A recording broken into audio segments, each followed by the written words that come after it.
Hello, hello. I'm gonna try to get my computer set up. I haven't, oh, look at these ears.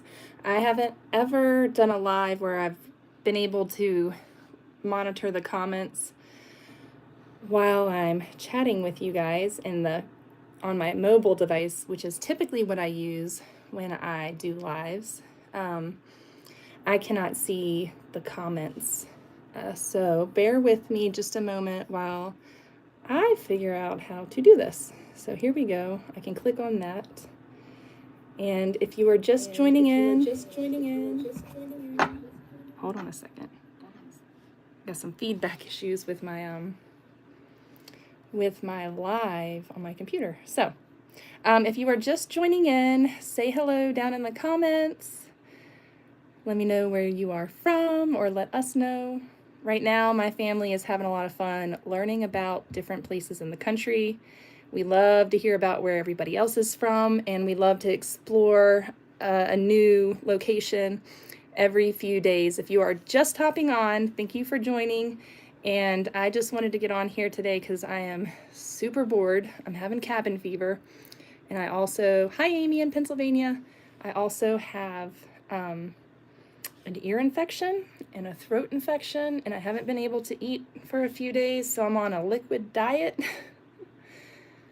Mostly I keep trying to eat, and it's just really discouraging because it's so painful to swallow, and ibuprofen's not taking the pain away. So I've been MIA.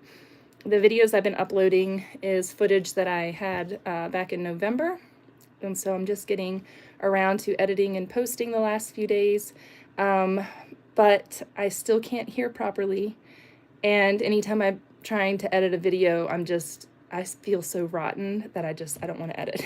So I know it's easy to edit videos, but when you have to use your brain power for that, and your brain power is consumed by being really sick and in a lot of pain, it's been real challenging to edit videos. Let me set this down so that we're stable here.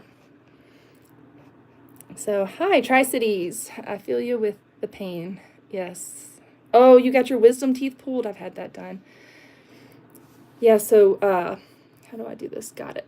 I'm trying to view the chat here on the computer too. So if I look over here, it's because the comments show up on the camera that I'm using, and then I'm over here on the computer reading them. So yeah, when you get it as an adult, it's awful, but I'm going to be transparent here. I have a small tumor on my thyroid, and we've been monitoring it, but for the last 6 years, I get ear, nose, and throat infections. Every time I get stressed out, every time I get sick, it turns into, and it's always this right side, and it always either goes from my throat to my ear or from my ear to my throat. So, and with Hashimoto's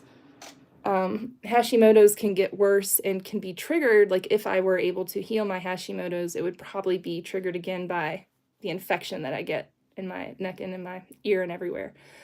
So it's been a battle, and we had a lot of stress at the end of November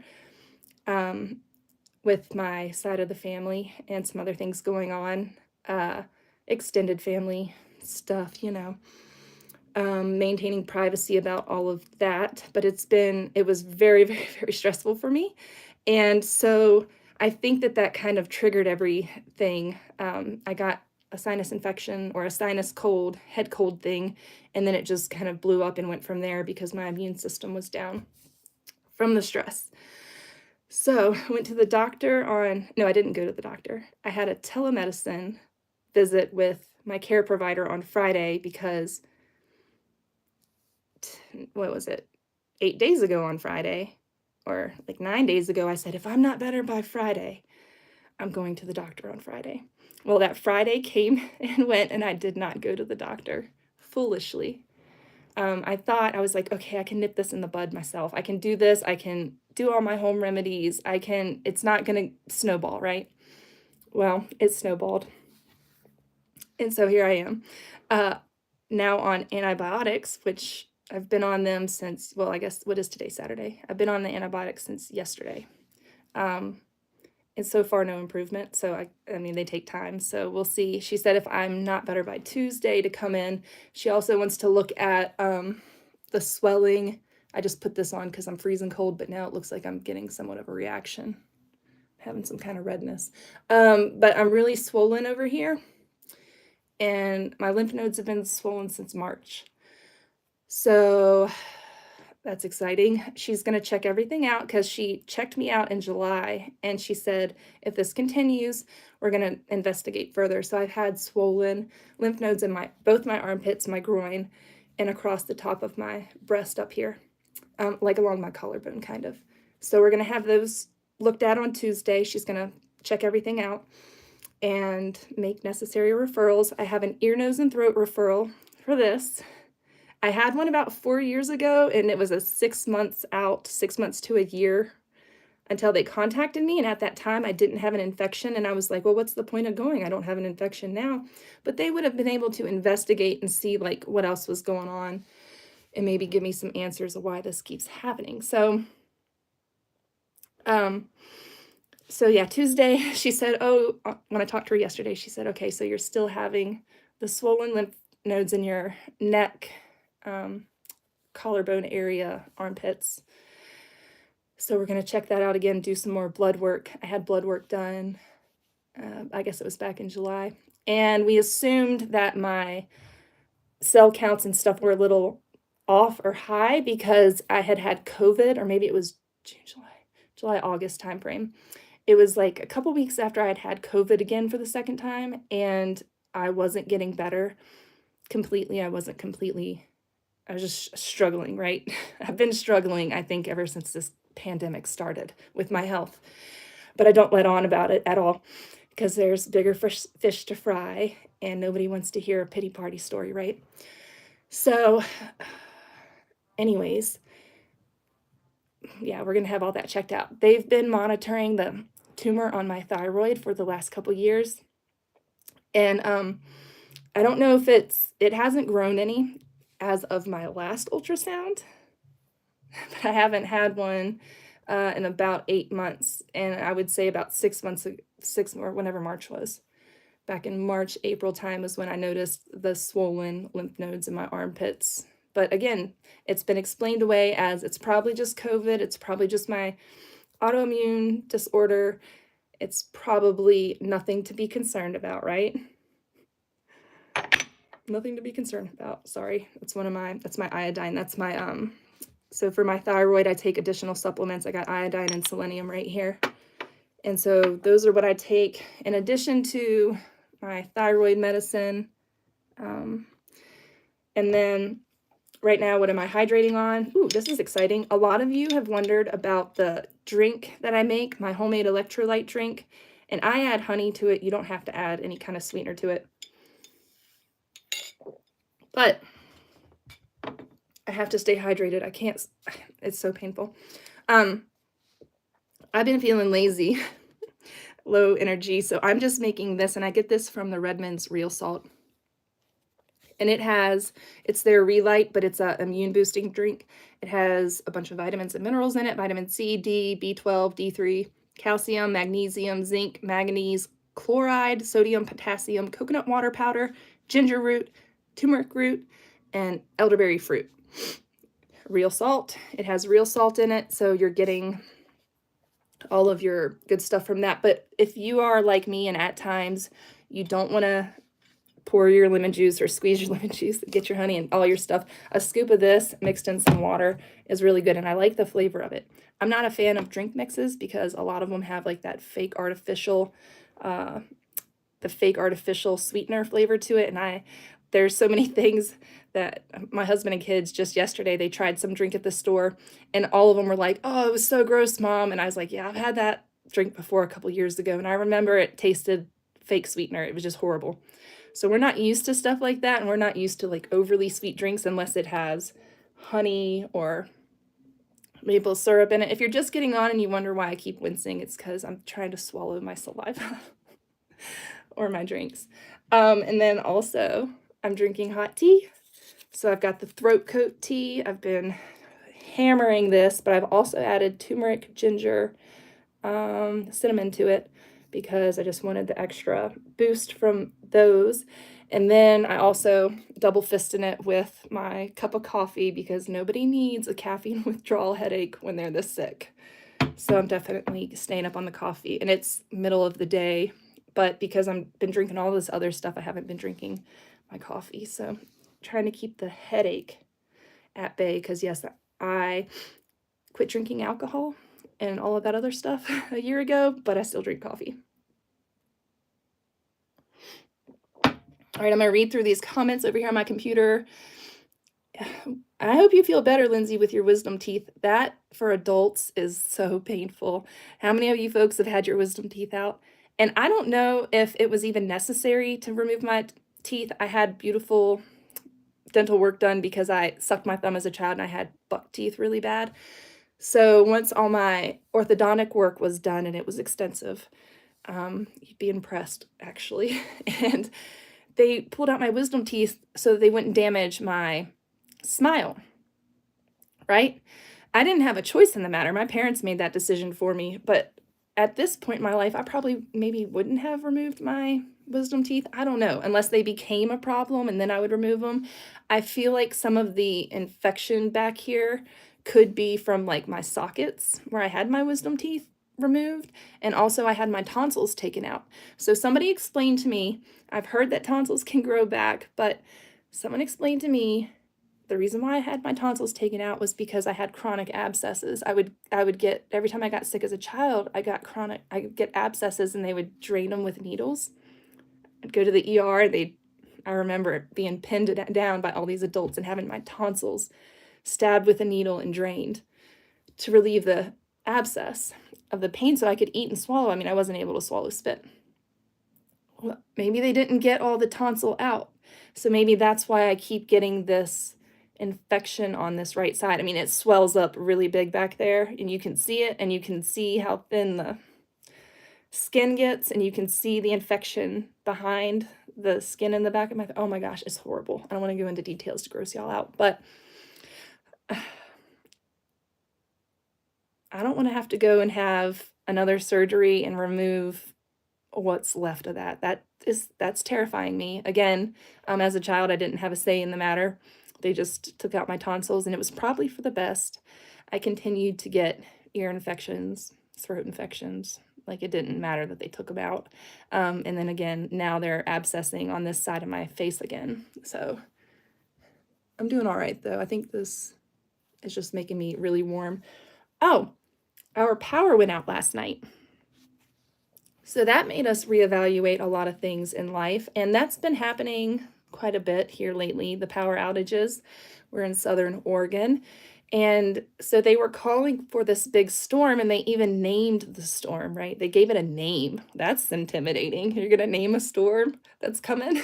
So we thought, oh no, it's gonna be a bad storm. And Aaron said, hey, I just want to let you know, I got a warning on my phone that we have this storm coming and to expect power outages. Well, what storm? Because we had some snowflakes this morning, but the wind didn't really pick up as far as I could tell. I mean, I was up in the middle of the night when the power went off, and I'm looking outside and I was like, nothing really going, I don't see any storm. And then it was interesting because it was like 56 people with a power outage, and we were one of them. And then in town, it was like 100 people had a power outage, but we were just trying to figure out like what storm was it, because we could see like this cloud on the radar, but nothing ever really came of it. So I guess they were just wrong. So we had our power out, and if you're just getting on and I'm wincing, it's because I have a thing. I'm sick. I got a thing in my throat.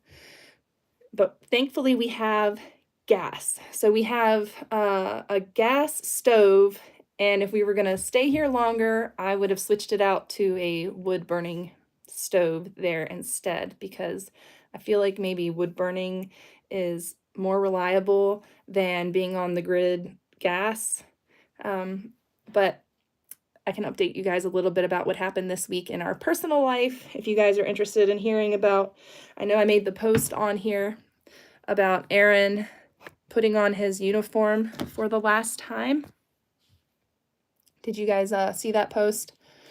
But yeah, so another stressor, and I can talk about this because this is our life, right? I won't talk about the stuff that's happening in my extended family, but I'll talk about this stuff. So he had to go meet with the commander on Tuesday, but he was notified on Monday.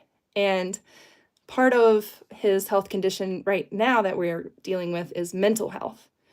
And it's been a lot.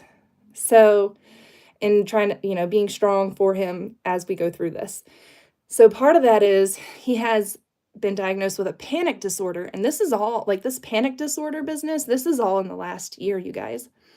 And I'm not going to say what I'm going to relate it to, but it was this time about a year ago, and he had a really bad reaction. And I was picking him up off the floor, and he was in excruciating pain for days. I had to help him out of bed. Like I said, he went down on the floor one time to mop up a mess on the floor, and he couldn't get off the floor. So much stuff. And it's snowballed. And he has a lot of other symptoms. Some of you may have heard him make the reference about his bladder not holding itself. And that's another symptom or thing that's going on is for some reason, they can't explain it. They don't know if it's his ears and his neuro connection, or if it's like this panic anxiety disorder, or what, or if it's all of the things. We think we know what it is, but nobody's going to admit that. So, but yeah, so Monday, talking about mental health and everything, he doesn't want to be told about anything that has to do with meetings on base or going anywhere on base until he's on base, and then drop the bomb on him. Hey, you have to meet with the commander. They told him the day before. He's expressed this. His mental health care providers have expressed this. Everybody's expressed this and wrote letters on his behalf. They let him know the day before, and I know this might not seem like such a big deal to so many people, but if you know what a panic disorder is, this is a big deal, especially when you have to drive somewhere by yourself. Because he's not allowed to drive anywhere by himself, like alone. As long as he has somebody with him, he does fine. So they let him know on Monday. That was not good because he was in a panic from Monday until he got there, and he had to put on his uniform for the last time and go meet with the commander. And that uniform means so much to him. So, and the meaning behind it, and he doesn't want to disgrace the uniform with his symptoms. If you know what I'm saying, he doesn't want to have an incontinence issue in his uniform. But he was told by his supervisor that he needed to put on his uniform and meet the commander. So he did.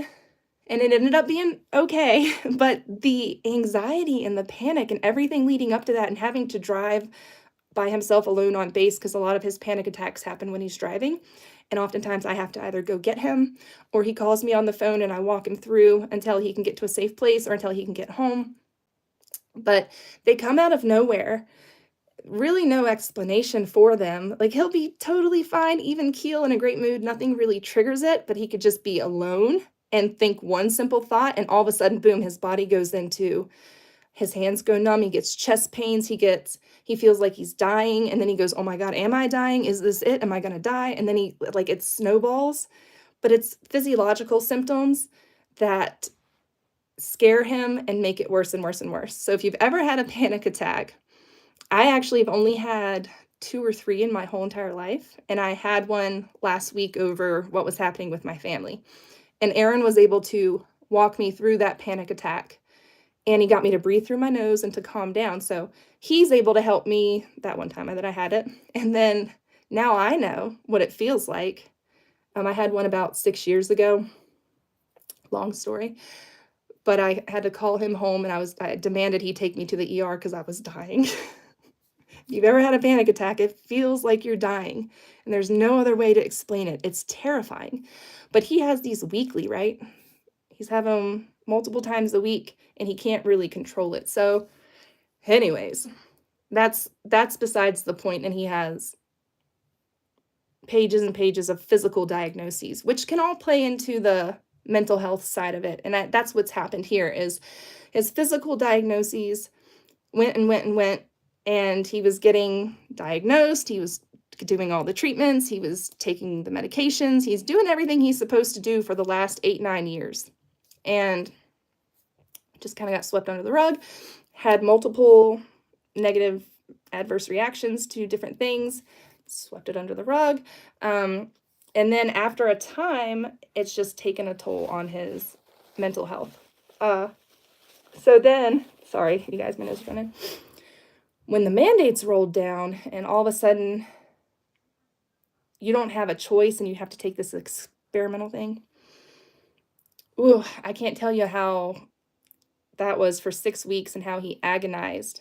Agonized. I'm talking a grown man who was the strongest man I've ever known, the best leader, the most athletic, I could say so many amazing things about my husband. He's amazing, and I've known him since the 3rd grade, you guys. I chased him around on the playground. In middle school, I told him I wanted him to father my children, okay? In high school, we dated, and he broke my heart, and I swore him off forever. And then we ran off and got married when we were 26, when he was home from a deployment. So that's our love story. I've known this man. He's not this, it's hard to watch such a strong person feel so weak and helpless. But we have hope that when all of this is over, the commander told him on Tuesday it was going to be quick because they've strung him along for 8 years, right? Sweeping everything under the rug. He's deployed so many times. He's been at the black burning pits. He's been, you name the deployments, the TDYs, he volunteered for everything so that men with children and families didn't have to go. He would come back from a deployment. He wouldn't even do his proper, you have to have like a certain amount of time from a deployment before you go back on another deployment. And he was rarely ever back long enough before he volunteered himself. Like, let me go, let this man stay with his family. They don't need to go, whatever. Because he wasn't married at the time. He didn't have any children. So take me, right? Made rank, excellent leader, could lead anybody off a cliff if he needed to or wanted to. Not that he would. So it's hard to see him struggle with all of this and the decline in the last year to his mental health and to his physical health. So the physical stuff, there's a lot. Like, if y'all have partners in the military, just make sure you document everything and don't ignore anything. If there is pain and there's chronic pain, don't just ignore it. Go see a doctor about it. If there's a lump, go see a doctor about it. If there's a funny thing on your skin, go see the doctor about it. Everything in the military, everything that is service related, you just trust me on this. If you or your spouse is in the military, anything that is service related, medical history wise, you need to document. It is very, very, very, very important. Because here we are 3 years from my husband's official retirement, and he cannot finish his career. And then where are we at? We're 3 years from his retirement. He can't finish his career to get retirement because of the result of his career in the military, what it's done to him. And they said that. They said, we've done this to you. It's hard to say that because it's validation. And for him, it was validation when they said, we did this to you and now we have to make it right. So that's the process that we're in, and it's called a medical evaluation board. And we thought it was going to happen 8 years ago, and it didn't. So I guess things just had to get bad enough. If you know the type of person that pushes through no matter what, I'm that type, he's that type. We're the type of people that nothing's going to stop us, first of all. Well, I'm slowed down right now, but I haven't stopped. Everything to him is a mission, right? Everything is a mission. And right now, his mission is his health and to get better. So that's our current mission. His mission has always been to his country and to get jets in the air. He's a jet engine mechanic. He was a flight line My memory's froggy right now. But he worked on flight line as a crew chief. So he was a crew chief to jets. That means when the jets landed, he went over them, and when the jets went back up to the air, before they went back up, he went over everything, made sure everything was okay. He's the guy down there on the ground doing all the stuff, like getting the jet to launch. So that was his career field. And in his career field, he was exposed to things in Iraq and all kinds of stuff. He was over in Jordan. All kinds of stuff, okay? The black burning pits, y'all. You have to put that, they have you put that in your military career, like you sign up for the black burn registry, if that's not scary. So that, what is it, the Mayo, there's some kind of disease, and it typically happens like to your lungs, but it can happen to all of the rest of your body. Where the cells kind of see certain things in your body as an invader, and the cell, like they grow around that, and then you have all of these little things. Oh, I can't remember what it's called. If you know what it is, comment in there. Anyways, one of our friends' brother-in-laws just died of it, and my brain's just froggy. I always know what disease it is, but I can't think of it right now. It's on the tip of my tongue. It'll come to me in 5 minutes. But anyway, so he's on the burn registry list for that, and everything he's been exposed to, jet fuel, hydraulic fluid, all the things dousing him while he's trying to fix a jet to get it back up in the air, you know, to go and help the people on the ground. Because if you're not familiar with how the military works, the jets are in the sky to help the people on the ground. So if you have like infantrymen or something going on down the ground and they're getting hit from people up in the hillsides, the jets come along and protect them, basically. So there's a lot to that job, and he volunteered to go outside the wire, and he was exposed to some things that were pretty hellish. So he's coping with that now.